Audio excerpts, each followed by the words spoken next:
So if you're watching this and you and this has already been recorded, then obviously you can skip through. I'm just gonna wait until I get at least one person in here before I really start.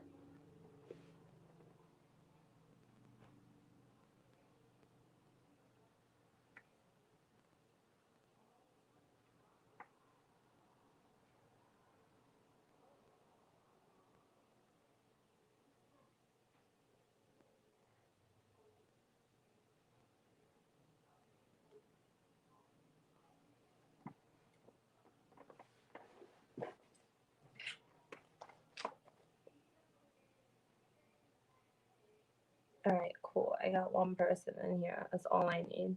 All right. Hello, how are you? Let me see who, because I don't know who's in here right now, so I can know.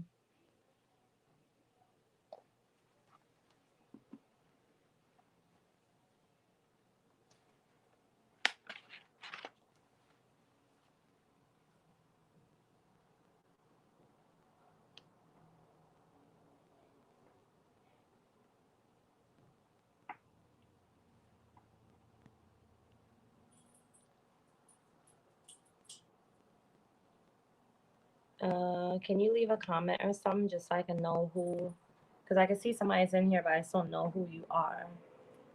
So I can, just so I can know. And then I'll start.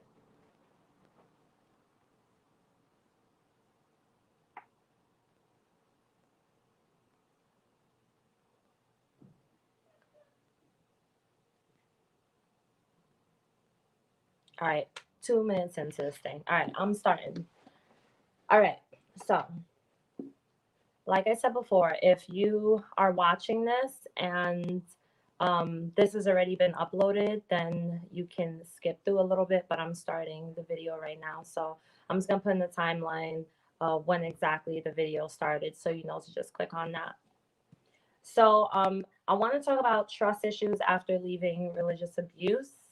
So recently I had asked a couple people who watch my channel, what exactly is it that is causing a stumbling block in your life? Like, what is the biggest issue after either leaving a cult or leaving religion in general? So, majority of the people that answered the question said the same thing: issues with trust, issues with how to trust, issues with not having any trust.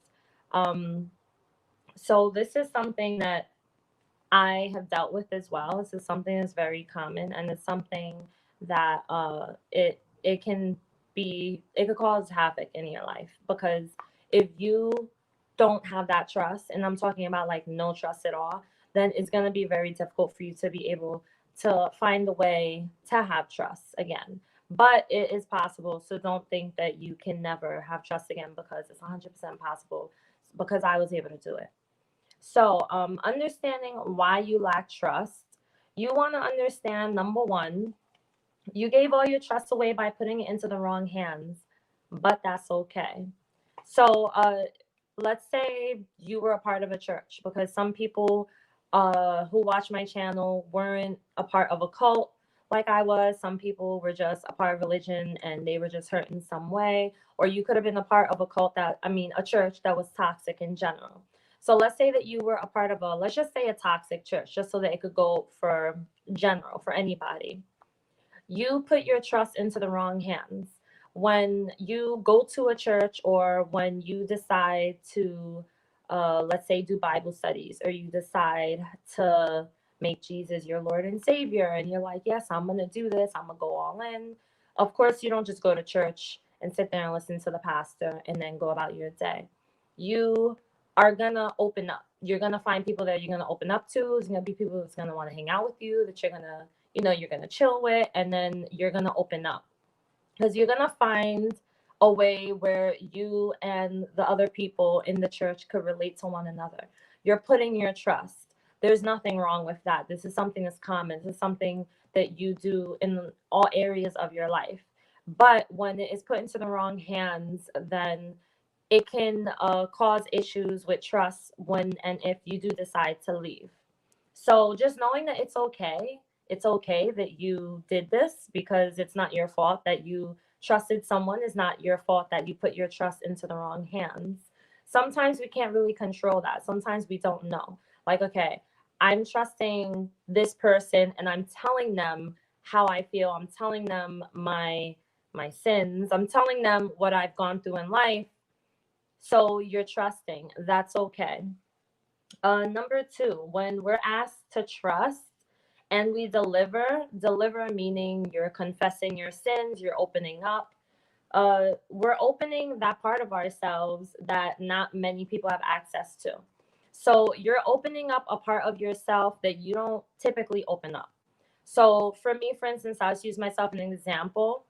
When I was a part of the church, I opened up a lot of parts of myself, but I also felt very pressured to do so. So not every church, because you want to make sure that you are able to like distinguish the difference. Not every church does this. Not every church is going to pressure you to open up. But there are many churches, and many toxic, mostly toxic churches are going to pressure you to open up. In religion in general, you're going to open up. If you're Catholic, you're told that you have to confess your sins. So these are parts of ourselves that we're giving access to. So when you're doing that and that is misused, it's very common and very normal that if you leave, that you're going to have issues with trusting anyone, and not just in church or religion, but just anyone in general. So I want you to think about relationships, right? So you know how in a relationship, you get into a relationship, you build trust. You build trust. That's the key word. You have to build the trust. You don't get into a relationship and then you're just like, oh, I'm in love with you and I'm going to give all of me to you and I'm going to give all my time and dedicate every part of me. No, you don't do that. Why? Because you don't really know this person. You start slow. First, you got to decide if you like the person. You got to decide if you even want to, dedicate your energy and your time to this person. And then afterwards, then you start to slowly build the trust. Now, the problem is that when you're a part of a toxic cult, a toxic church, I'm sorry, if you're part of a toxic church, or if you're a part of any religion, then the problem is that there's not really much not much building up going on there. But same time, I don't want you to mistake it and think that I'm trying to say that every church does this, because there are churches that will allow you to move at your own pace.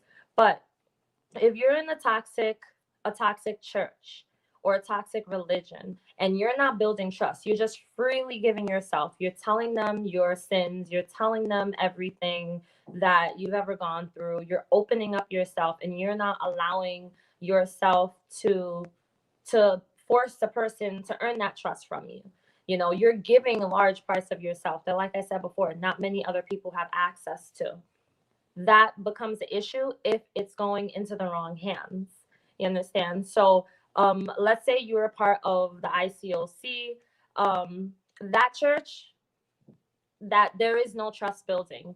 You go right in and you start doing studies, and those studies are very, very, very in depth. They're very intense. And during these studies, you are pressured to open up. And what they will tell you is that if you don't do that, then you can't get baptized, which means that then you can't get to heaven. This is what they teach. Any church that is toxic, they may teach something different, but at the end of the day, they want access to you. And the problem is that we are so free and willing to give access to ourselves, to other people, to give access of who we are to other people, just because we feel that this is going to get us to heaven. This is going to get me to heaven. This is going to get me to where I need to be. This is what God wants, because this is what they will tell you. And so when that happens and you leave that atmosphere, you're going to deal with issues of having trust for anyone in general, because you trusted someone or a group of individuals with a part of you that was very personal. You may have told them extremely personal things that you've done in your past, things you may not be proud of, things you may feel shamed, and you may have also been shamed when you said what you said. Like for me, I'm not going to share what I had shared, but there was a lot of things that I shared when I was a part of the ICOC that was very personal. And so I was pretty much shamed. And so when I decided to leave, I had a very hard time trusting anybody because I literally just told them stuff that I would have never told anybody because I thought that I had to. So this is why it's so difficult for you to have trust when you do decide to leave. Now I want you to remember that in, let's say, Christianity, because that's the background I come from, we're taught to not trust ourselves, right? We're taught that only God is sorry, I'm trying to read my notes. I can't read what I wrote. Okay, so we're taught not to trust ourselves. We're only taught to trust in God. But now this is my question for you because this is something that I think about. What if God is within? What if God is the trust the trusting God part doesn't have to require speaking to other people.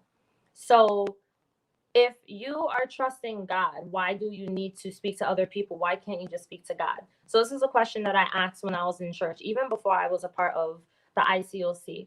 I asked this question many times. I used to think to myself, like, why do I have to speak to people if I could just pray God? Like, God listens. They always say God listens to you. God understands. God knows. So why do I have to tell people? I'm usually a pretty private person. I don't like to tell my personal business to people, and I have always kind of had trust issues.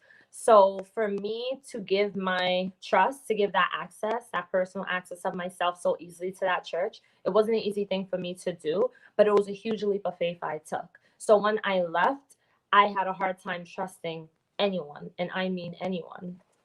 So just keep that in mind. Just remember that religion, you're taught that you can't trust yourself. You're taught that you have to put all your trust into a God. But at the same time, you're not really putting all your trust into God. You're putting trust into people.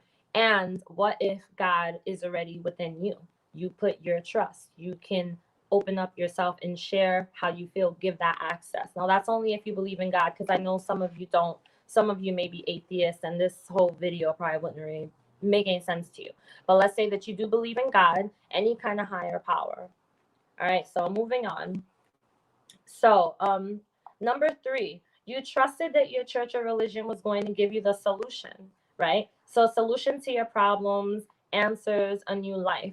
This is the reason why. This is the reason why it's so hard for you to trust when you do leave religion, when you have been hurt. It's so hard to trust when you leave a toxic church because of the fact that you thought they were going to give you the solution to your problems. You thought that they were going to give you the answers, a new life. This is what they promise. They promise you that if you come and you join us, you're going to have a new life. You're going to get baptized. All you have to do is study the Bible with us. All you have to do is have a discipling partner. All you have to do is join all these different events, come to all these different things that we're doing, and that's it. Like, that's all you have to do.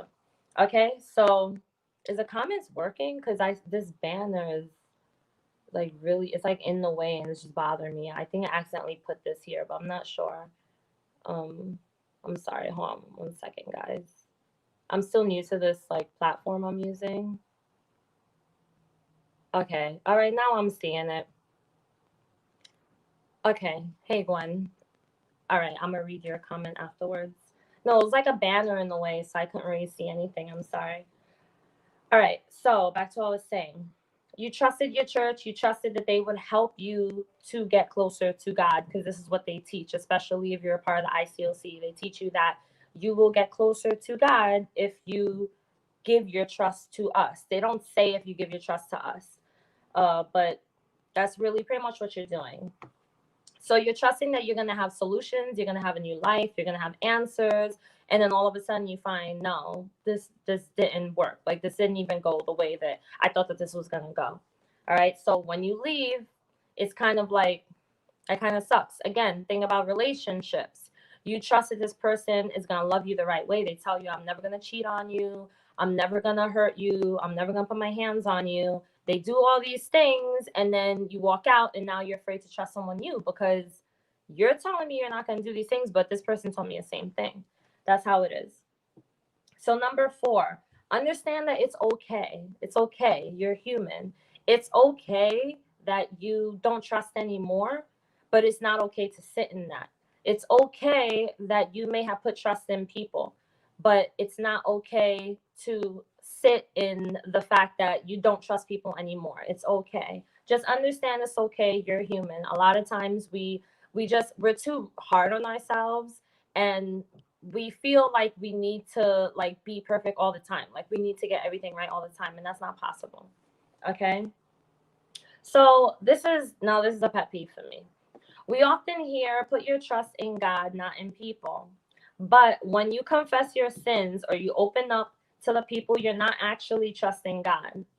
So stop opening up to people, stop opening up to people, and stop giving easy access.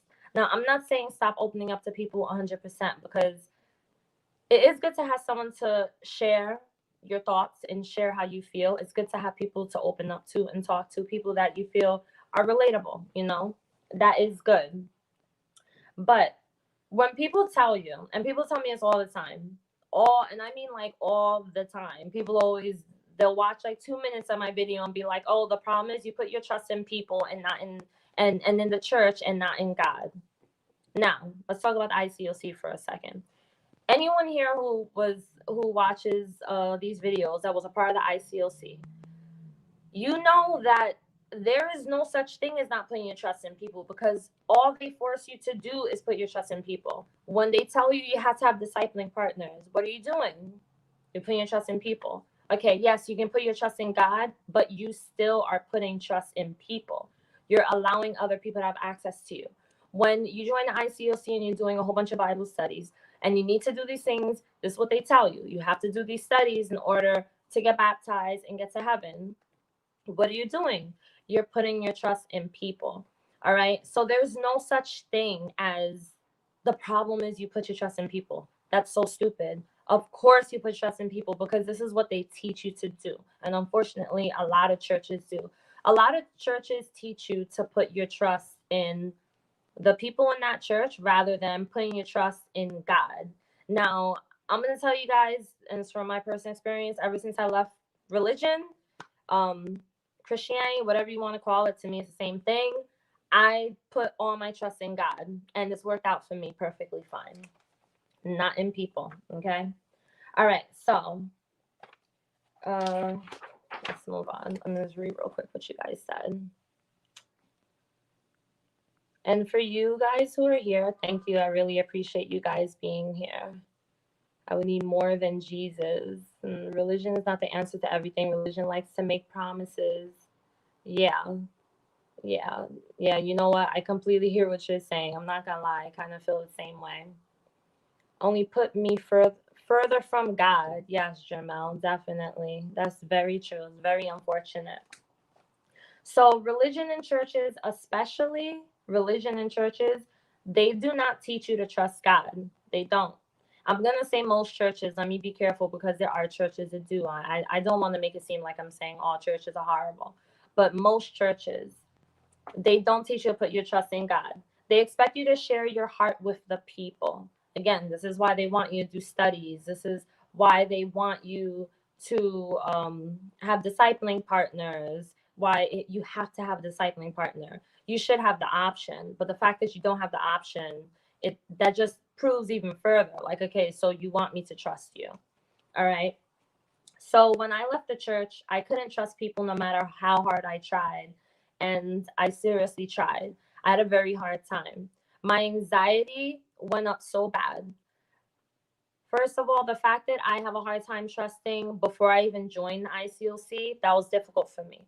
All right. So for me leaving and having to find a way to trust again, to just trust anyone in general, I just didn't want to. And then even when I did want to, I didn't know how to. My anxiety constantly went up.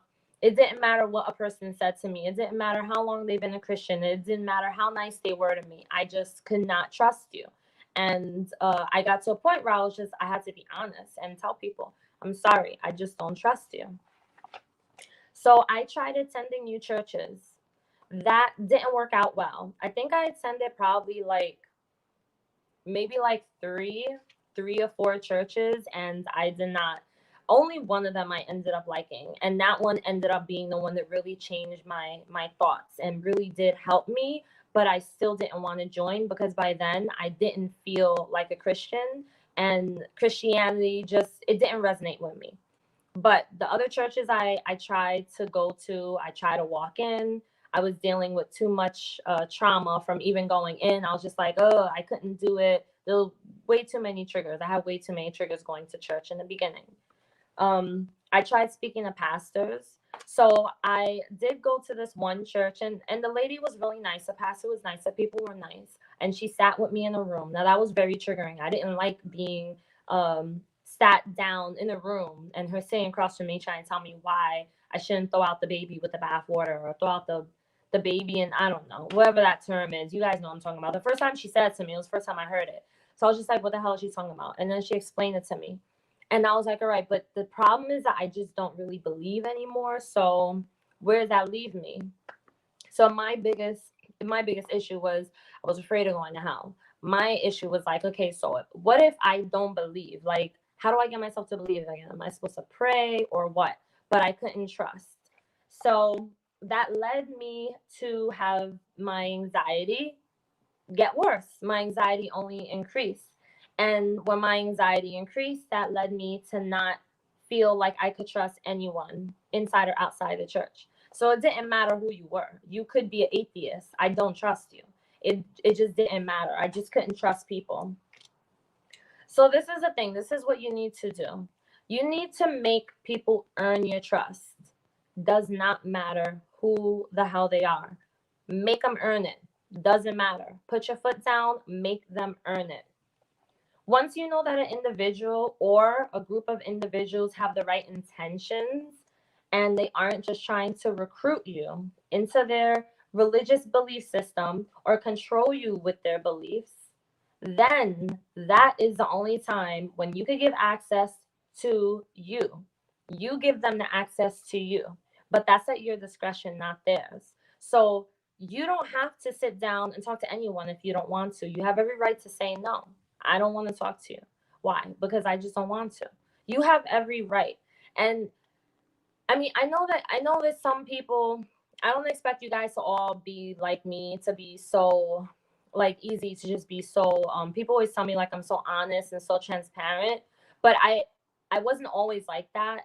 I mean, I was, but not as much as I am now. It was because of my experience that I'm like this now. And this works for me because I had to learn to protect my heart and I had to learn to protect my mind. And that's very important. And when you show people your seriousness, they know to take you serious. And they know that they're not, I'm sorry, I'm cracking my knuckles. And they know that they can't just walk all over you. They can't just say or do whatever. All right. So it's up to you. You have to be the one to say, you know what, I'm not comfortable with this. So no, I'm not gonna do it. Make them earn it. The same way that you are to make a person earn your love in a relationship. They need to deserve you. I'm sorry, but if you want to be with me, you need to deserve me. And that's just how it is. It's nothing cocky. That's just how it is because you don't want to get hurt. And of course, you have to do the same in return. But that's what's to be expected. But for some reason, when it comes to religion, it's like we throw the cross on it and throw a Bible in there, and all of a sudden, oh, you're supposed to be trusted. No, because guess what? People with a Bible carrying a cross or having a cross around their neck, walking around with a Bible in their hand, they're human and they could do wrong just like us. They're no different. Okay? So again, think of relationship. Words mean nothing without action and proof of intentions, good intentions. So they can say whatever they want, but unless they are proving it with their actions, their actions are behind the words that they're speaking, it doesn't matter. It doesn't matter what they say. I'm gonna read your comments afterwards, guys. Okay, I'm not ignoring you. All right, so this is what I had to do. Number one, what I did was I allowed myself to take my time in trusting. I didn't force myself. You know how people say don't force a child to hug a relative that they don't feel comfortable?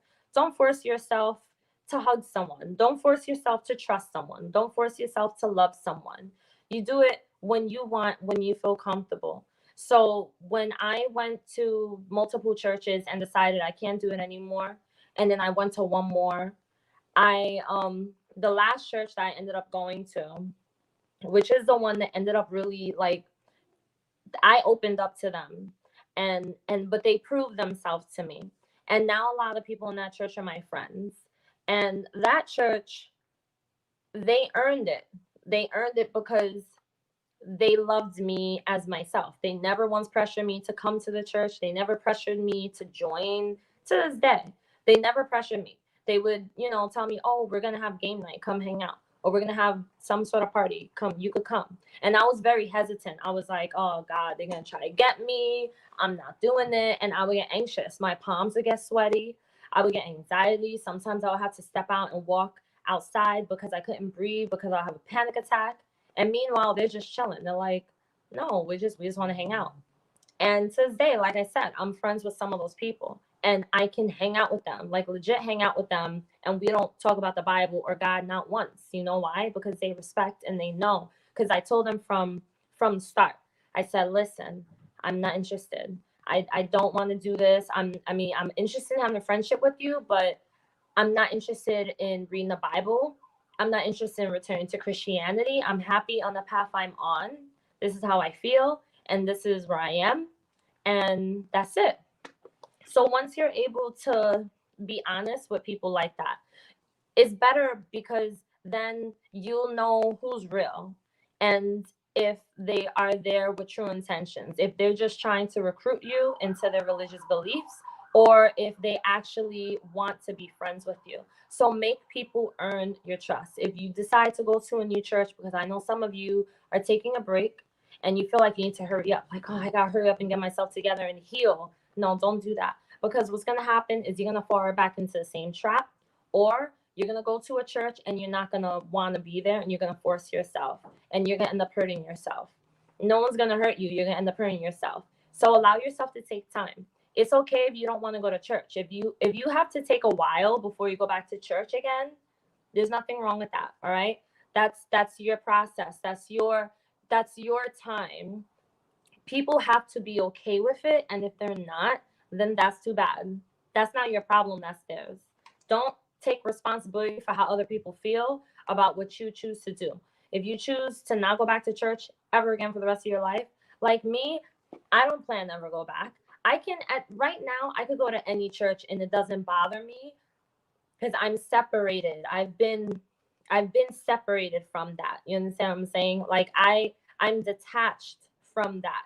I see it as that's their belief, that's not mine. And I'm okay with saying that. But that took me a couple of years to get there. But if you follow the steps, and you allow yourself to go through the process of healing, you will get there too. So look at the good flip side to this. Instead of looking at it as, "Oh, I can't trust anyone now. How do I trust people? How do I trust people? I don't know how to trust. I have anxiety. I can't trust." Instead of looking at it in a bad way, look at it in like kind of like a little bit of a positive way. So one thing I've learned to do is to find the good in everything. And I mean every situation, everything. Even with COVID, I'm sorry, I'm not supposed to say that word. Even with what's going on right now, because YouTube is like, they get butthurt for everything on YouTube now. Even with that, I try to always find at least one good thing. So find one good thing with your experience and the fact that you can't trust anymore. Just one good thing. And I promise you, you're going to start to see things different. It's all about the way you look at it. You can either look at the jar as half empty or half full. That's up to you. All right. So learning how not to give full access to others. Learn how not to give full access. It's okay. I don't trust you. I don't know you. "Oh, let me get your number. We can sit down and read the Bible sometime." I don't want to. I would rather get to know you on a personal level before I sit down and read a Bible with you, because I need to know your intentions. I need to know who you are behind the Bible. Because to be honest with you guys, a lot of people hide behind the Bible. They do. All right. And remember, Christians are still people. They're still human beings. All right. Trusting God is to trust in yourself. Because, like I said before, this is my personal belief. You guys don't have to believe what I'm saying, but this, like I always say, you could take and leave what you want. But I personally believe that God lives within, and that we don't need to go out there seeking other people to help us find God, because God isn't hiding. I don't know why people always say, "Oh, you find God, find God." God's not hiding. I don't understand that. Even when I was a Christian, I always kind of thought that sounded weird because I always thought like, well, why would God be hiding? Because that sounds like he's playing games. All right. So my foot's falling asleep. That doesn't have to require people. You could put trust in God without putting trust in people. Now, this piece of advice right here will resonate more. So if you are someone who is like leaning more towards spirituality, like yesterday, I did the live and we talked about spirituality. And if you're like me and you believe that like God is everywhere and God is within and God is not just like boxed into some Bible or a church, then this will work for you. All right. So Christian is still people. I don't care how many times they say Jesus loves you, Jesus loves you. All right. You're still a person and you could be saying that to me because you truly believe that, or you could be saying that because that's your way of trying to say that I need to be saved and you're trying to remind me Jesus loves me. It's better to learn a healthy balance of trust versus free access to your heart and soul. So it's really important for you to understand that you want a healthy balance. You don't want to trust all the time. You don't want to go to a church where all of a sudden, just because this person's in the church with you, you're supposed to trust them because now we're family. We're church family. You're my brother in Christ. You're my sister in Christ. We gotta trust each other. No, it's not how it works because you're still a human being. All right. So I don't know you. So I just don't trust you. And that's okay. Be okay with being this way. Like seriously, be okay with how you feel, be okay with who you are, be okay with what you believe, be okay with what you don't believe, be okay with it. Now, I'm going to tell you guys a little bit about what I learned about trusting after I left the church. So, after involving myself in a couple of toxic friendships that really were not good for me, I learned that my gut tells me more. It tells me something. If it tells me if something doesn't feel right, I'm sorry. I learned that if my gut tells me something does not feel right, it's probably not right. So I learned to lean on my own intuition. Now I know Christianity says never lean on your own understanding, and I definitely lean on mine sometimes because sometimes our understanding could be twisted. Sometimes we could think we understand something a certain way, but that's not the case. All right. So what I had did was I learned how to trust myself instead of ignoring my own feelings.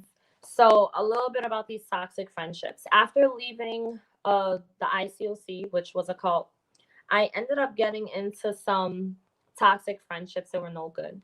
I ended up making friends with one specific person actually who I believe to this day is definitely a narcissist. Everything had to be about her, and I just felt like she was always trying to minimize me, and it really triggered me because I came from a background that did that, which was the ICOC.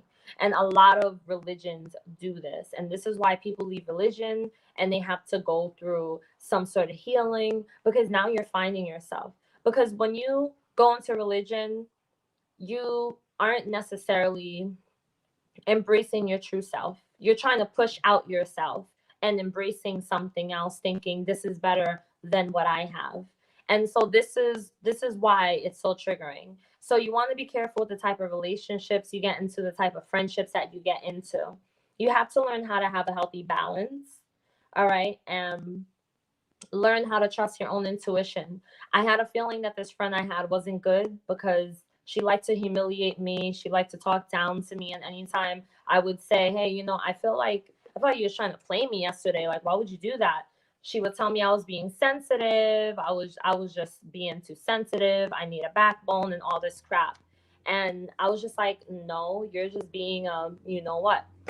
So I didn't listen to my intuition. I didn't listen to my instincts that were telling me this person's not here for you. This person's here for themselves. The same ways when I was in the church, I wasn't listening to myself.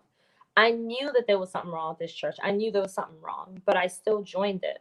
I knew I didn't want to be a Christian, but I still continued to try to be one. Why? Because I grew up in Christianity, because I thought this is what I'm supposed to do, because this is what my mom always taught me from when I was a baby, because my dad was a pastor and I wanted my family to be proud of me. Like, back to the people pleasing, which is what we talked about yesterday. Now, it takes more than a person telling me I'm a Christian and Jesus loves you and I'll pray for you for me to trust them. So when a person comes to me and they're like, "Oh, sis, I'm a Christian though. I'm a Christian." I don't care. You're a human being, you're a person. So, like I said, you want to make sure that people earn that access to you. You're a very special person. You're a beautiful soul. You have to show people that, because if you don't, and you don't show people that you know that about yourself, they're going to think that they could talk to you or do whatever they want. And you're just going to sit there and take it. They're going to think they could feed you whatever they want to feed you, and you're just going to accept it. You have to know who you are. Once you know who you are, you know what you stand for, it's easier for you to be able to stand up for yourself and stand up to other people. So I trust myself more than I trust anyone else now. I really do. I trust myself 100% more than anybody. And it's proven to work for me because I trust my intuition. So that's all I have for the notes that I wrote down. But let me see. So you know how like in Christianity you're taught not to lean on your own understanding. You can't trust yourself. You have to only trust God. Yes, I trust God, but like I said, my belief is that God is within. So I trust myself. I'll be very very honest with you guys. Ever since I left Christianity, ever since I left the church, I have had a lot better of a life. I mean, my life has been very crazy. I've gone through some craziness. You guys know some of it. But things in my life have improved dramatically. Like my mindset, the way I think, the way I feel about myself, the way that I stand up for myself. A lot of it has to do with the fact that I trust myself. So if I have a feeling about something, I listen to it. And then if I end up wrong, I'm wrong. But 9 times out of 10, I'm not. Usually I've been pretty right if it's a nagging feeling. And people say, "Oh, you can't go off of emotions. You can't go off of emotions." All right, but sometimes your emotions are right because your emotions are coming from your heart, and your heart is telling you the truth at times. So you have to understand that. So I'm just gonna look through some of your comments real quick, as I know you guys are talking in here. Mm,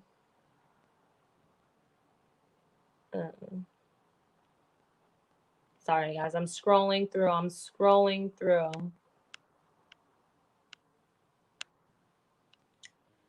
All right, so yeah, sometimes churches can push you further away from God. Unfortunately, that is something that does happen, and it's sad.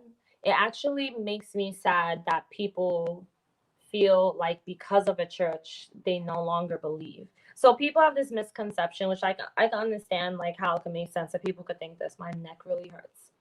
But people assume that I'm not a Christian anymore because of the ICOC. Oh, the ICOC hurt her and now she's obsessed with it. So she has a whole channel dedicated to talking about them and bashing them. They completely missed the whole point of my channel. But that's just because that's what they see, what they want to see. I didn't leave Christianity because of the church. I left because I realized I just didn't believe in certain things. So I think it's if you feel like you no longer believe in God because of a church, then maybe you should really reflect and think about that. But if you don't believe because you just don't believe, then that's okay, in my opinion. Like that, you can't help it. You know what I'm saying? Like if you don't believe, you don't believe. If you leave the Bible, then what other proof do you have of God? It's like the only written proof of God. Mm. I mean, is that a question for me or? I'm sorry, because I'm not keeping up with the comments.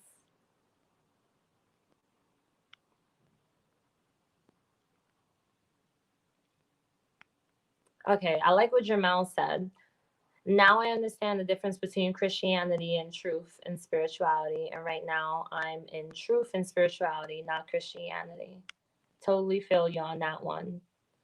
And he's the one that taught me that the ICLC's doctrine lacks grace. Wow. That's a smart therapist you have, Gwen.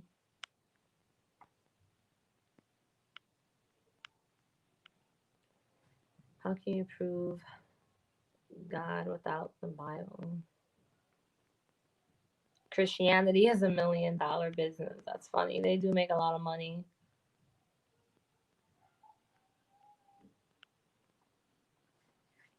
Apologetics. Yes, I know about apologetics. I've actually heard some videos of apologetics.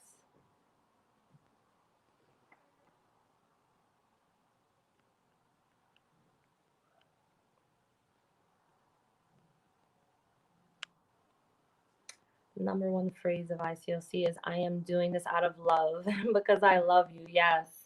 And care about your spiritual walk with God. Yes, that's such a lie. That's a part of the love bombing. They definitely don't care. A large majority of people in the ICOC, they may think that they do. Maybe some of them, but majority don't care. Because if you think about it, if they really cared about you, would they be there? That is how I see it. Theory that I like that you guys are having some conversation back and forth. When you consider the smallest unit of life cells in them, God, they love to know your business. That's it. They definitely love to know your business. Fake love, what they show, which is a part of their agenda. Yeah, you want to be careful with that. Oh, okay, Fitz is here. Hey, always listen to your gut. It's always true. Definitely, 100%.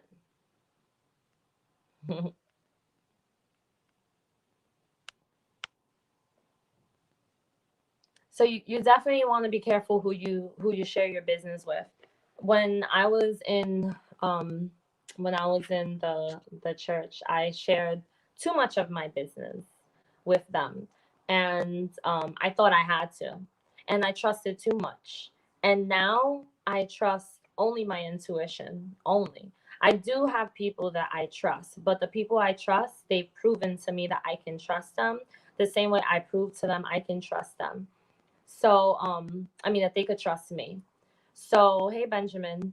So, I'm sorry, I lost track of what I was about to say. Oh, crap. I literally, like, it left my brain. I totally forgot I was about to say something. I totally forgot I was about to say. But now I don't, okay, that's all I was going to say.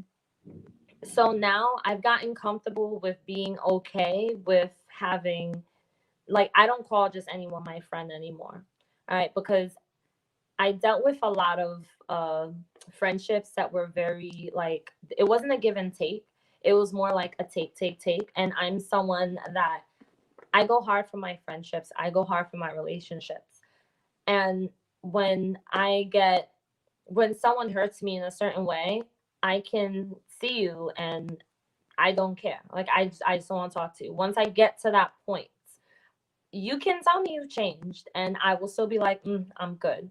I actually recently had someone ask me if I would be interested in studying the Bible again. As someone who watches my channel. And I was just like, hell no. I literally said hell no. I was like, I'm sorry, I didn't mean it like that. I just kind of accidentally came out. But no, because I don't trust. Because I'm not interested anymore. If I were to return to Christianity, which I highly doubt will ever happen, but if I were to ever return, I would never go to the ICOC. I would go to a whole entirely different church. And that's okay. All right. Let me see. I don't trust myself yet after leaving. All right. So, Gwen, that is going to be another topic because that's actually a very good one. So, I can work on that one next. Trusting yourself. Trusting others is an issue, but trusting yourself is also a problem. That is something that I dealt with. I feel like I struggled more with trusting myself than I did with learning to trust people again because it's scary. Because now it's like, you have full access to yourself. Now it's like, okay, I don't need anyone to tell me or keep me accountable for anything. I need to be the one to say if I should or shouldn't do this. And when you are a part of any kind of, like, let's say, a relationship, or if you're a part of a church and you're giving so much trust to this person and you no longer have them anymore. Now what you have to do, you gotta trust yourself. That was so hard for me, but trust me, you're gonna get there, okay? Because I didn't think I ever would. I didn't think I'd ever get to the place I am now, where I trust myself so much that I enjoy it. Like, I sometimes it still is scary. Not really, but I mean, like, making certain decisions. Let's say, like, recently I made a huge decision and it cost me a lot of money. And I was just like, I'm going to trust this. And I'm happy I did. And so that's something I wouldn't have been able to do before. But again, that's all about intuition. So we'll talk more about that in the next one. But you'll definitely get there. You shouldn't tell no one about your spirituality. What if they know because you look different? What if they naturally know? Why shouldn't you tell people about your spirituality if that's, I mean, I don't get what you mean.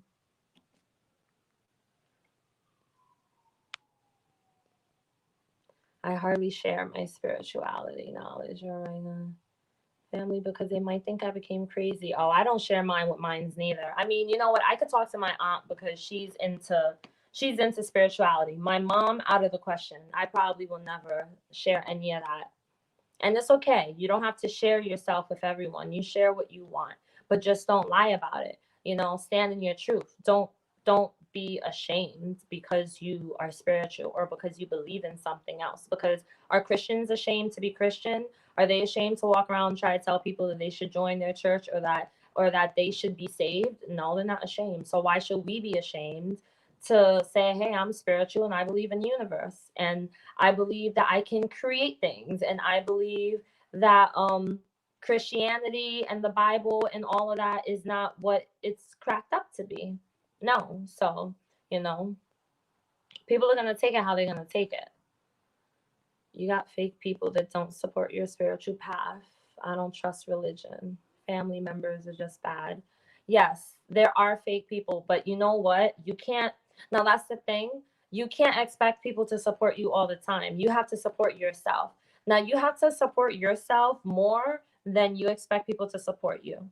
If you believe in something, you have to support that for yourself. You have to support yourself with that. I'm sorry, it made no sense. You have to believe in it. Now that's more, you're crossing more towards seeking validation, and that's another topic in itself as well. You don't want to start seeking validation. The problem is that we try to seek validation and we try to people please. And when you finally get to that place where you don't care and you don't feel like you need to seek validation, it becomes so much easier because now it's like, all right, I don't really give a crap what you think about me. People can make fun and be like, oh, you believe in the universe and you believe in, like, I believe in moon phases. I believe in oracle cards. I believe in tarot cards. I believe in all this stuff. Yes. And people aren't going to like it. And I've had people say stuff to me about it, but I don't care because that's me. They believe in something I don't believe in. I mean, come on, think about it. There's people who believe that there's a hell with fire and like you're gonna eternity. I think it's ridiculous, but I'm not gonna go to every person who believes in that and bash them for it. You know what I'm saying? So you have to believe in what you believe in, and don't feel like people need to support it because people are not always gonna support it. If anything, you're gonna get a lot of hate, and you have to learn to be okay with that. And family members are just a whole nother story. Some of them just aren't ready to know anything. As I lost the need to explain my beliefs after college. Yeah, no, Gwen, you don't have to explain yourself. That's another thing. Sometimes I just don't feel like talking about it. And sometimes I'm just like, look, I know you think that I need to be saved, but I'm happy. I'm happy where I am. I don't want to talk about it. I don't feel like explaining it. That's it. And walk away. I mean, it works for me all the time. Religion is, oh, you're in Ireland. That's cool. Religion is pretty much dead here among millennial and zoomers. Or did you mean boomers? Zoomers, what's that mean?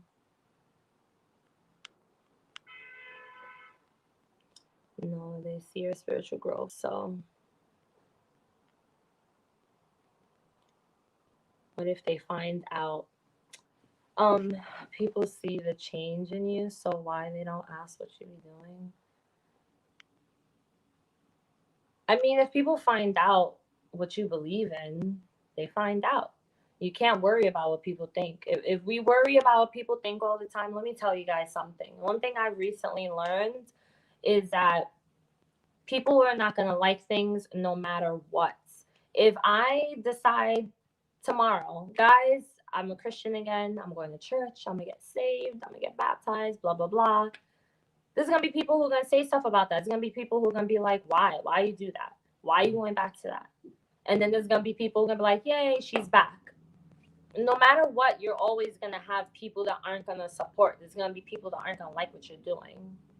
You gotta do what you feel. You understand? You gotta do what you feel. People are not always gonna be happy. There's always gonna be something. They're not gonna like the way you do your hair. They're not gonna like the way you dress. They're not gonna like the way you talk. I have people come on here and tell me about the way that I say certain words because of my accent or whatever. I don't care. Don't watch. Like you can't please everybody. Like that's just how it is. Be you. Don't be afraid to be you.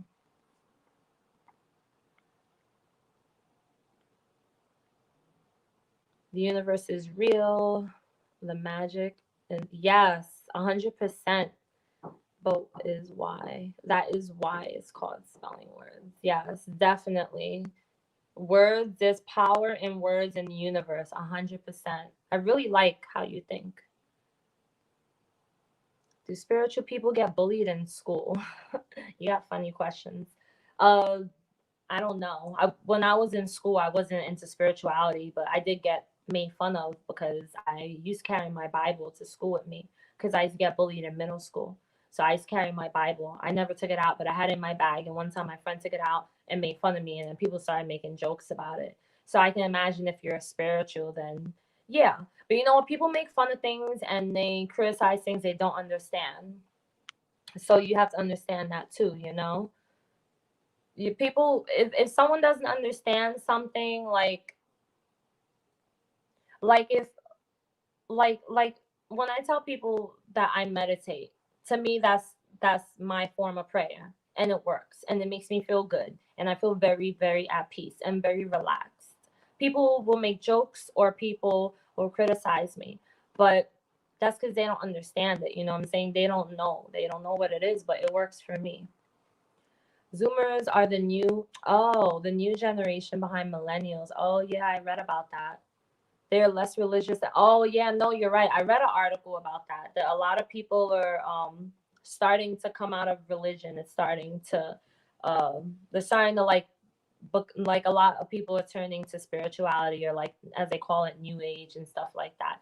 Yeah, this this new generation, there, because there's so much information, and with Google and all of that now, it's so easy. You don't need to go to a library anymore. Like, it's so easy to find information, and with YouTube and videos, it's so easy. So yeah, that makes a lot of sense. Christians hate that too, by the way. They think that like that's Satan's way of jumping into the world and like messing things up. I think it's funny when they say stuff like that. I've been shamed by my family for my spirituality and wanting to have dreadlocks. I feel bullied sometimes. That's so messed up.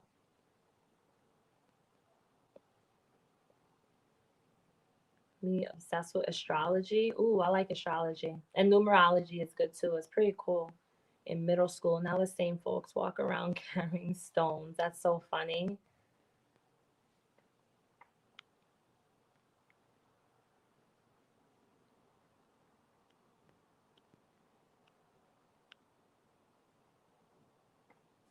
Also, for the replay on this, I'm gonna make sure I put like a timeline of when I stop talking so that people can know to turn it off, so they don't think they gotta watch this like super long video. But I think it is good that I do lives with you guys, that we can like interact and talk, because I know it's been a minute since we've done this.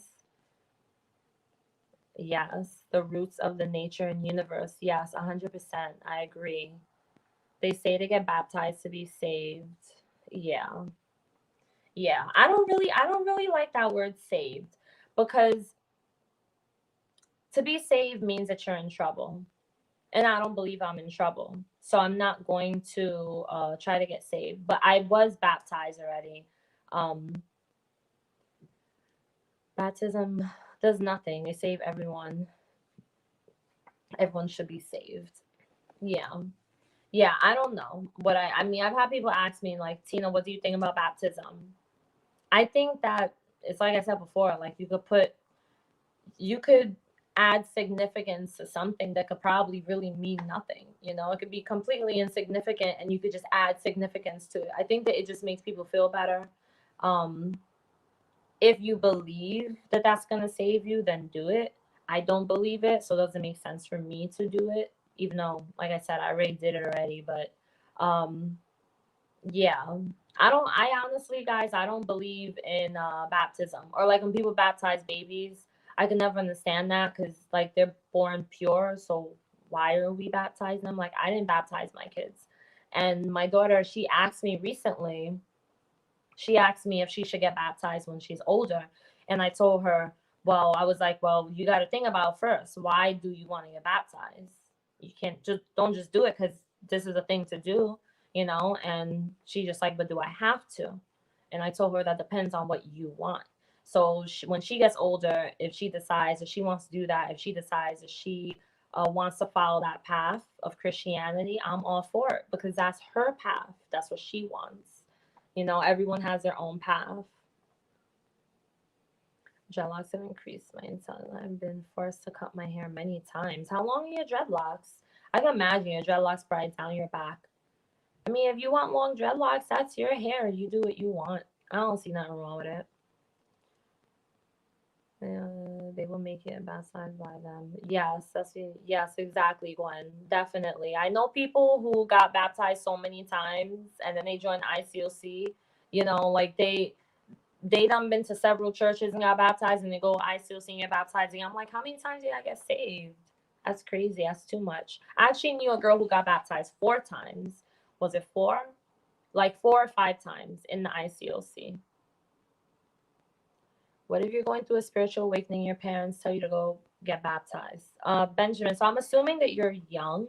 Um, if you don't mind me asking, are you young? You don't have to tell me your age, but the reason I ask because I like to know, like, if I have any viewers who are young, I try to be careful what type of advice I give because you do have parents. Um, when it comes to your parents, if they want you to get baptized, that's more so for them. Because if you don't believe you're getting baptized isn't going to do anything. All it's going to do is get you wet. That's it. So, I do believe in spiritual awakenings. I did go through a spiritual awakening myself a couple of years ago. And so, I think that if your mind thinks a certain way now, going to church and getting baptized isn't going to change it. You inside have to actually believe what you're doing and you have to feel it. So, like I said, I think that would be more for your parents, like for them to feel more comfortable, for them to feel like, okay, our son is going to get saved type of thing. Will it ruin your spiritual awakening? No, you'll just get wet. You're just getting in water, that's it. Think that the mark of the beast is some new chip that will be placed in our arms so we can buy stuff with. Bringing in, yeah, yeah, I know. I heard about that too. Oh, you're in the 10th grade. Okay, yeah, you're young, so you're my daughter's age then. Yeah, I actually feel really bad. That kind of bothers me a little bit. I do speak to some, I get emails sometimes from kids like your age who ask me these questions. And I feel bad because unfortunately there are parents out there that will try to force you to believe in something. And I grew up the same way. Like my mom made me go to like this youth group thing at church because she thought that I was hanging out with the wrong people and I wasn't praying or reading my Bible. And I was just being a teenager. I was being a kid. And so I saw how that affected me later on down the line. Just know that as you get older, no matter what your parents do or say right now, you're going to end up making your own decision. You're going to make your own choice, and you're going to decide for yourself what you truly believe. I tell my kids this all the time. And I tell them, no matter what, you're going to make your decision. You're going to follow your own path, and I'm going to be here to support it.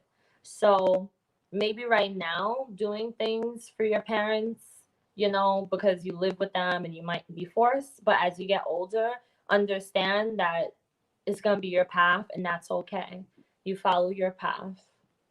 But no, it won't getting baptized won't do anything to you. It won't do anything to your spiritual awakening at all. Just keep educating yourself. Keep educating yourself on spirituality. Keep educating yourself on oneness and mindfulness and all of that. Keep educating yourself. That way, as you get older, you're gonna be way ahead of the game.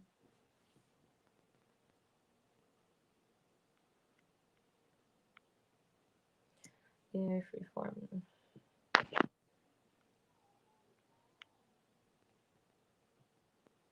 Yeah, I know people who let their hair grow out because it's like, I don't know. I guess it's some sort of feeling you have. Like, some people feel like if they cut it, they feel better, and then other people feel like if they just let it grow out and let it be natural, it's kind of like you're embracing your true self. And I don't see anything wrong with that.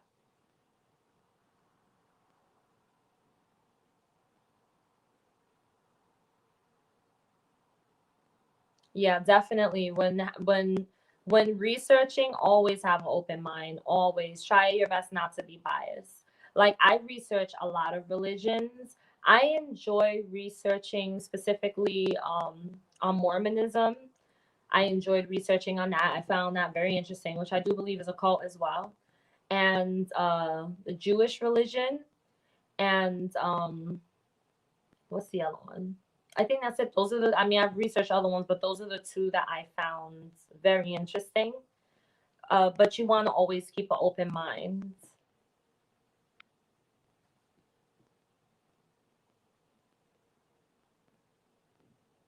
Yes, a lot of whoop ass. That's a funny name.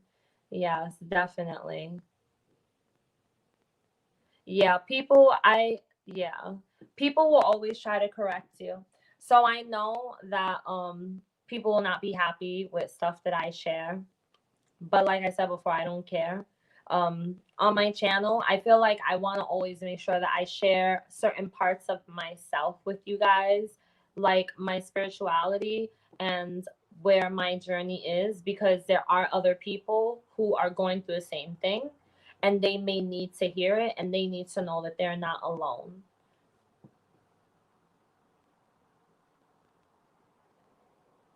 I'm not in any religion, the tag lover. I don't do religion. Jehovah Witness is a cult. 100% Jehovah Witness is a cult. I did a little series on Jehovah Witnesses. They're definitely a cult. They're very, very, very. That's a very bad cult because they definitely are very destructive and psychologically damaging. I researched them. I learned a lot about them, and I was pretty shocked because I never knew anything about them other than the fact that they don't celebrate a bunch of holidays, and their life seems boring. I mean, they don't celebrate anything. How do you find balance with raising your daughters when your spouse is shifting ways differently? Yeah. So my husband he is no longer a Christian, but it was very difficult balancing that. It was very difficult balancing um wait, let me see what your question again. Raising them, yeah, that was very hard because okay, so what I did was during the time that my husband was still a Christian, I allowed him to take them to church with him because I thought, you know what, that makes him happy, whatever. What I had to do was make sure that I didn't fight everything. I didn't want to make everything an issue. I didn't want to make it seem like because I'm no longer a part of religion, now you have to leave as well, because I didn't like the feeling that he gave me when he made it seem like because he's still in it, I need to be in it too. So what I did was I allowed him to take them, but whenever my daughters, specifically my oldest daughter, will ask me questions like she asks a lot of questions. She's very bright. Like she catches on to everything. So whenever she'll ask me questions about the Bible, I would be very honest with her. Like we would sit there and read it and stuff like that. And like she would come to me and say, well, the church said this, and I'm kind of curious because our cousin is gay, so what does that mean? So I was very open and honest. It was hard. It was a lot of fights. He didn't like it, but I had to try to pick and choose, what direction I will go. Like, am I going to address this or am I not? But I was always very honest. Now he's on a similar path as mine, but same time, not so much. Um, but he's not a part of Christianity anymore. And it did get a lot easier once he left because then I didn't feel like I was being criticized for everything I was doing. And I didn't feel like I was like under scrutiny all the time.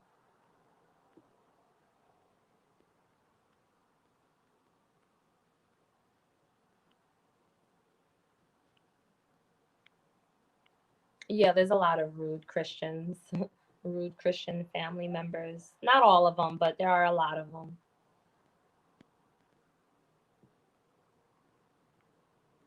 No, tag lover. I never heard of that before.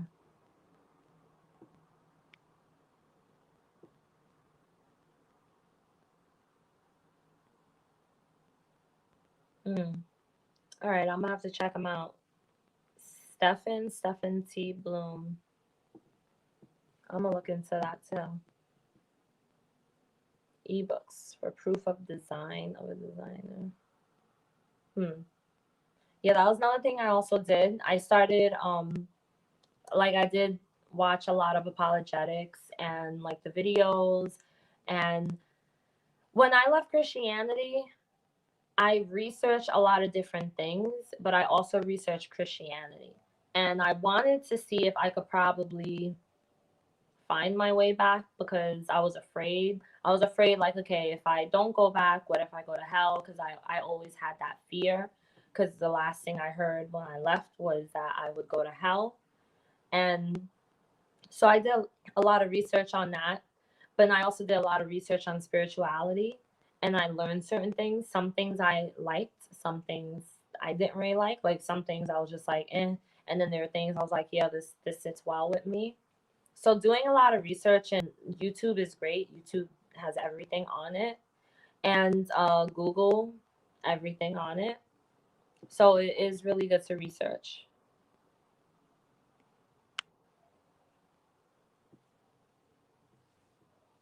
Well, Benjamin, I'm thinking you probably don't like Christianity probably because the way you were raised in it, maybe the way that you were brought up in it, you didn't really see a really good side to it.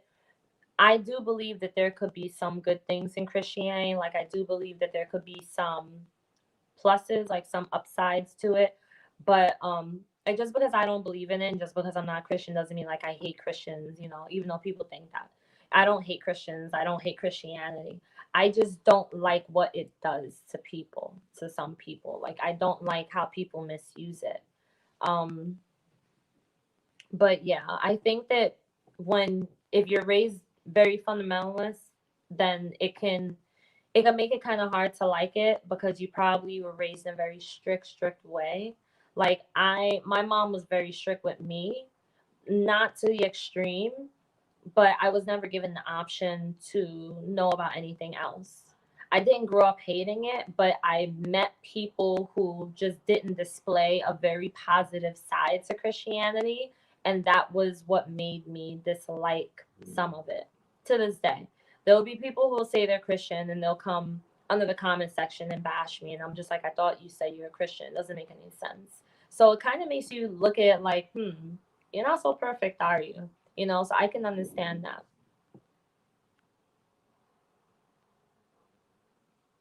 Yeah, definitely, Gwen. The way that it's weaponized and used to control.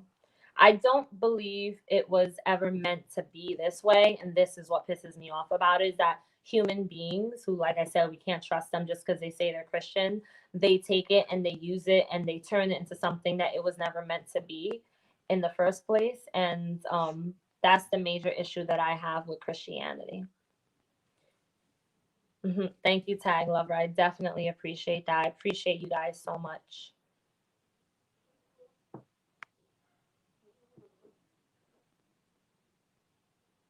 Ethiopian church. I never heard of that.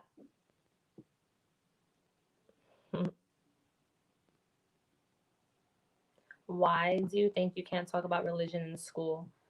I like that you have a lot of questions. I don't I don't know. I mean, I don't know what my opinion is about talking about Christianity in schools. I think that okay, so like this is how I feel. I know that a lot of Christians are pushing it and they're like, we have to put our religion in schools. I think that's the issue because you're basically trying to force people who may not even follow your religion to follow it. It's like my kids, like if I send them to school and all of a sudden we're pushing the Quran, we're not Muslim. So why are we doing that? I'm not going to want to send them. I think that if they're going to have religion in schools, I think it should be an option. It should be like a class, or send your kid to Catholic school or Christian school, or make free Christian schools and free Catholic schools so you don't have to pay for it. You know, I don't think it should be in public schools of religion because there's a lot of different religions in public school and there are people who don't even follow religion. Like I don't raise my kids with religion. I don't. So I wouldn't want them going to school where they're reading the Bible and all of that. I feel like that's something, if I want to do it, I'll do it myself. And that's just my opinion on that. But I think it's disrespectful because then there's other people who don't believe, and there's other people who believe maybe in something different. And I think it's disrespectful to try to enforce specifically Christianity and push it in school just because they think this is the truth and they think that this is the right thing to do and this is the right religion.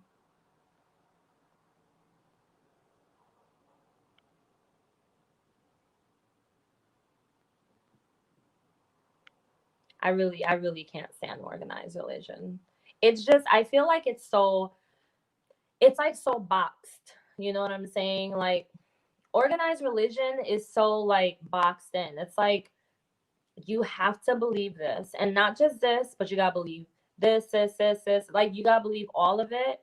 And what if I don't believe all of it? And then they'll say, "Well, you're cherry picking." All right, well then I'm not a Christian, because being a Christian means you have to believe every single thing. And to be honest, I don't even think a lot of Christians believe every single thing. I think that they say they do because they think they're supposed to say this because they're a Christian. Like when I was a part of Christianity, one thing that I never could really believe was when people would say that it was a sin to be gay. I don't have a problem with gay. I just don't. I just it doesn't make sense to me. Like if you if it's a problem if it's a problem being gay, why would God allow you to be gay? You know what I'm saying? Like why do people come into the world and they say like my cousin for instance, he's gay. Ever since kindergarten, he's always felt that he was gay, and he's 40 now and he's still gay. Why does he feel that way? You know what I'm saying? Like if God has so much power and control, why would God allow people to even have these emotions? And when I was a Christian, I just couldn't rock with it. I was just like, that's one thing is that I do support the LGBT, and I couldn't really share that too much with other people because they were just like, you're not supposed to. You're a Christian, but that's a problem. What if you're a Christian and you just don't believe in every single thing? And that's why I feel like like that's the part of organized religion that I don't like is that it's so boxed in. Yeah, there are some rude Jehovah Witnesses. All of a sudden, everybody wants to DM me while I'm doing a video. All of a sudden.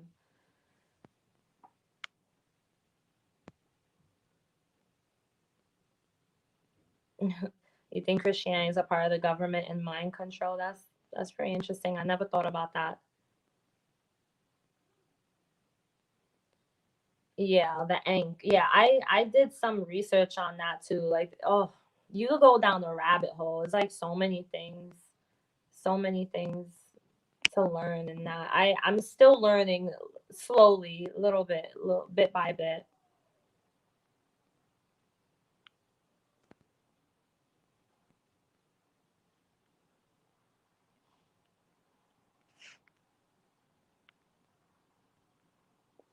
All right, so I'm going to get off of this in like the next 2 minutes.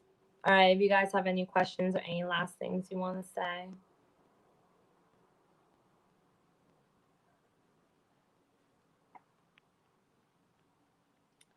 Sometimes people are afraid to see who they really are, especially those who are extremely homophobic. Yeah. Yeah. Gotta be a virgin till you get married. How many Christians do you know that stay virgins until marriage? That's one. That's funny. Yeah, I used to. I'm not gonna lie to you. That was another thing I didn't believe in. I was just like, what? I gotta wait till I'm married. I just thought that was weird. I was like, well, what if I'm ready now, this moment? But that's just me. Journey, not a sprint. I'm not a member of a church right now, but I do believe I'm in the mindset where I need to heal first. And there's nothing wrong with that. You heal and you go to church when you're ready. I believe that you could be a Christian without going to church. Honestly, I feel like sometimes going to church can mess up your Christianity because then now you have the outside noise, as I like to call it. You have the outside noise telling you what to believe, what to do, what to wear, where to go, all this other stuff, what to read in the Bible. My mom is a Christian and she hasn't been to church in ages, but she always reads her Bible. She's always in her Bible. Like she's always talking about God. She watches all those Jesus stuff on TV, and she don't go to church. And she told me a reason she don't go to church because she hasn't found church she could feel like she could trust. Because so many of them, they just kind of really taint the Christianity. So I personally feel if you're a Christian, I think that you could have church at home. I think that for some Christians, avoiding church is better. Like if I were to ever go back to Christianity, I don't I don't know. I can't really say if I even would go back to a church, but I don't think I would want to be a part of a church. But I'm not going back to Christianity, guys. I would have to change a lot of my mindset will have to change back for that to happen. Yeah, there's a lot of homosexuality in that church. I knew a guy who was 100% had to be gay, and he was married. There's no way this guy wasn't gay. Like, my gay alarm went off so high because this guy was so feminine, but everyone believed he was gay, and then I found out that he had a gay lifestyle. But it's weird. It's like, so you're forcing yourself to be straight. And it's sad because then people have to hide behind their true identity, and that's the thing that I don't like about religion is that you're forced to shun and push away who you really are, your true identity, and you're taking on another identity because this is what the Bible says, this is what Christianity says, and God likes this and God doesn't like that. Yeah, I went to a couple of those ICOC meetings where they talked about same-sex attraction. All right, so the ICOC is the International Churches of Christ. So it's what my channel is built off of. But lately I've been leaning more towards speaking on spirituality because of the journey I've been on. But basically it's a cult, and yeah, that's what the ICOC is. It's a cult. You can find it everywhere. They're all over the world. The Emerald Tablets of Thoth. No, I haven't read that, but it does sound familiar. I think I've seen something about it on YouTube before. Yeah, yeah, Gwen. They put you in the. I knew a couple people who was in those recovery groups for that.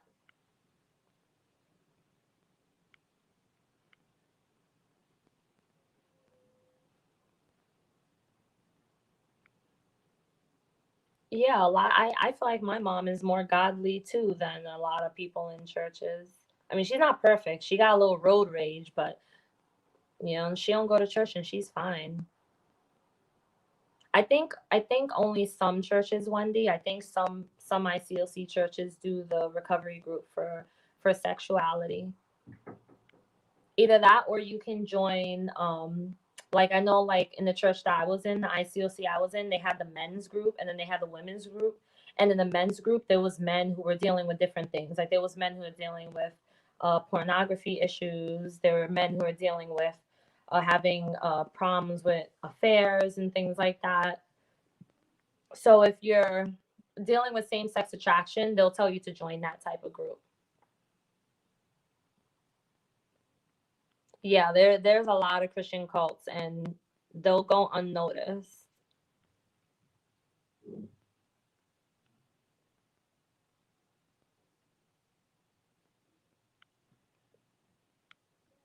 I was in a women's group too. I was in a women's group for, what was I in it for?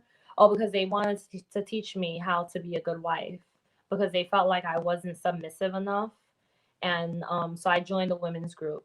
And it helped for me be a few months. And then I kind of went back to not being submissive because they wanted me to agree and to be okay with everything. And I was just like, this is kind of hard to do, to trust my husband with everything when sometimes he don't always make the right decisions. So how am I gonna do that? And that's why they put me in that group.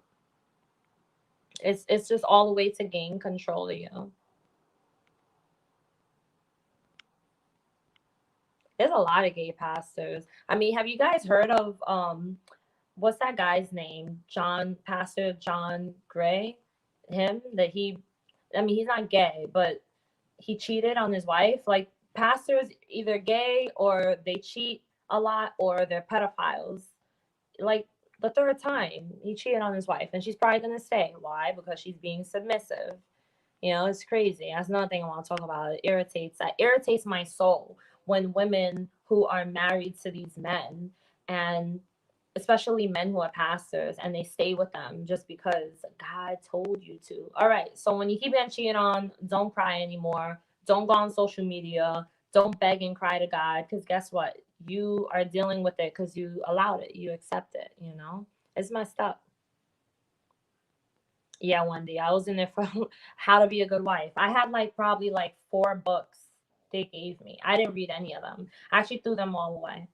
And they wanted me to learn how to be submissive. That was my biggest issue when I was in the ICOC. My biggest issue was, well, it wasn't really an issue for me, but my issue that they had with me was that I was not submissive enough.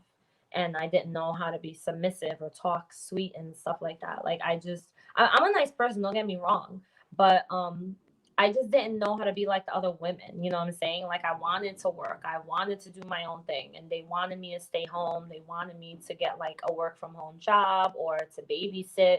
And I was like, but I don't want to take care of other people's kids. I want to take care of my own kids. And so they put me in that group and I ended up leaving. I didn't like it. I was in a couple of groups actually. I was in a couple of groups. None of them worked for me. It was so funny.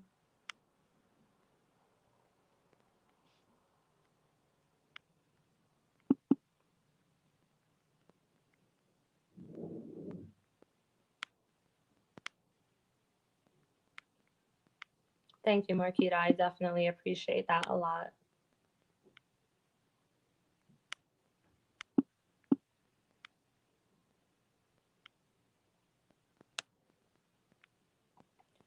Needs to be restored. Oh yeah, they try to restore me too. I'm glad you found my channel and that you stopped wasting your time with them. They try to do the same thing with me. It didn't work.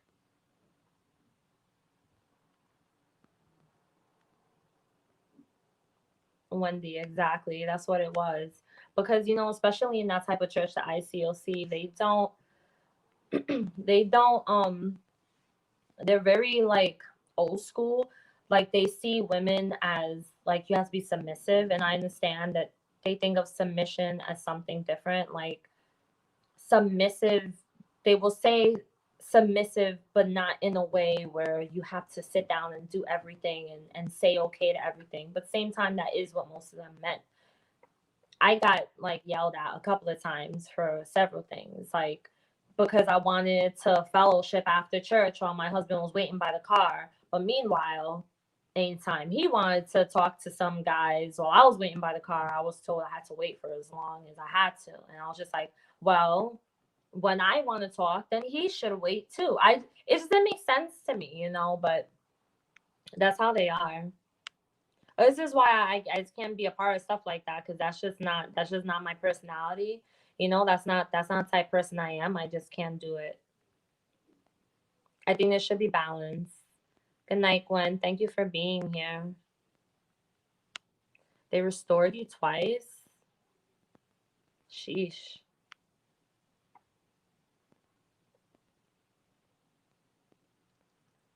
Dust Bomb. Is that how you say your name? Well, obviously you can't tell me because you're typing, but thank you. I appreciate it a lot.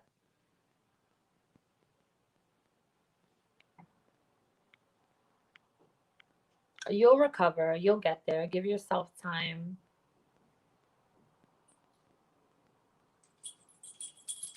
Be yourself. So, guys, I'm going to get off of this thing. Be yourself. Allow yourself to heal. Allow yourself to get through whatever you have to get through. Don't let anyone intimidate you or make you feel like you have to portray someone that you're not in order to reach some sort of standard or serve some higher purpose. We all have a purpose, and our purpose is not all to be Christian. Our purpose is not all to be on the same path. So it's important that you understand that you know who you are. And knowing who you are sometimes means that you have to step away from the person that you think you are. You have to step away from the church. You got to step away from religion. And it's okay if that's what you have to do. Honestly, I don't regret being a part of the ITOC, but I also don't regret leaving. I don't regret anything because they helped me to know who I am. A lot of times I have people ask me, well, what positive can you say about the ICOC? All right, well, here's something positive for you. I'm glad I was there because they messed me up and they helped me to learn what mistakes not to make. There's something positive. So I'm happy with the path I'm on. And once you get to your path, then no, Campbell, I'm sorry. I didn't see your question. Ask me again. Ask me again. I'm sorry.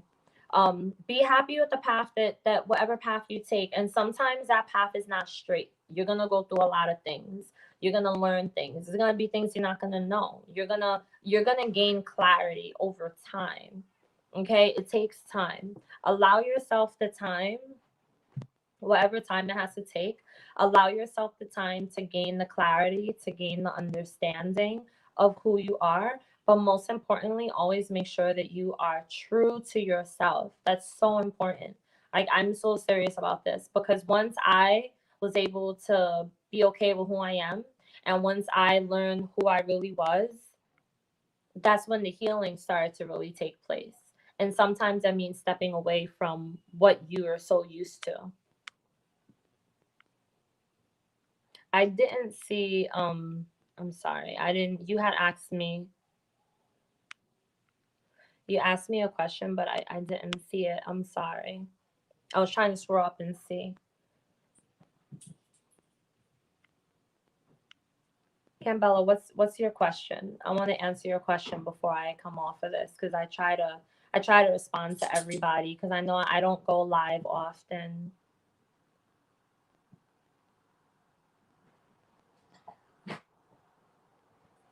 Do you still read the Bible? No, I don't read the Bible anymore. But when times when I have read it, I do definitely approach it differently, yes. So times when I have read the Bible now, I definitely approach it differently. I see it more as like a book I'm reading to learn something, not so much to apply every aspect of it to my life.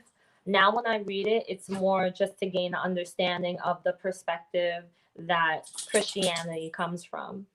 Before when I read it like as soon as I open the Bible, boom, no matter what I read, I gotta believe it and I'm gonna live by it. Now, no. I do think that it does have some stuff in there that could bring good knowledge. I do believe that the Bible has stories in there that can inspire.